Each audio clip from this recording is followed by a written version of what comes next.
হাজার বছর ধরে আমি পথ হাঁটিতেছি পৃথিবীর পথে, সিংহল সমুদ্র থেকে নিশীথের অন্ধকারে মালু সাগরে। অনেক ঘুরেছি আমি বিম্বিসার অশোকের ধূসর জগতে। সেখানে ছিলাম আমি, আর দূর অন্ধকারে বিদর্ভ নগরে। আমি ক্লান্ত প্রাণ, চারিদিকে জীবনের সমুদ্র সফেন আমারে দুদণ্ড শান্তি দিয়েছিল নাটোরের বনলতা সেন।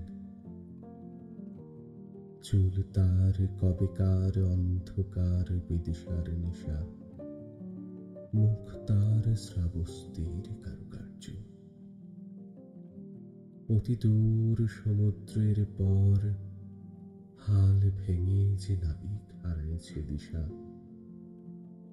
সবুজ ঘাসের দেশ যখন সে চোখে দেখে দারুচিনি দ্বীপের ভেতর, তেমনি দেখেছি তারে অন্ধকারে। বলেছে সে, এতদিন কোথায় ছিলেন? পাখির নেড়ের মতো চোখ তুলে নাটোরের বনলতা সেন।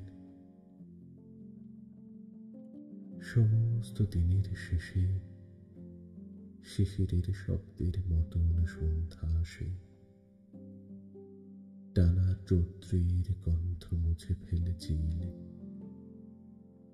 পৃথিবীর সব রং নিভে গেলে পাণ্ডুলিপি করে আয়োজন। তখন গল্পের তরে জোনাকির রঙে ঝিলমিল।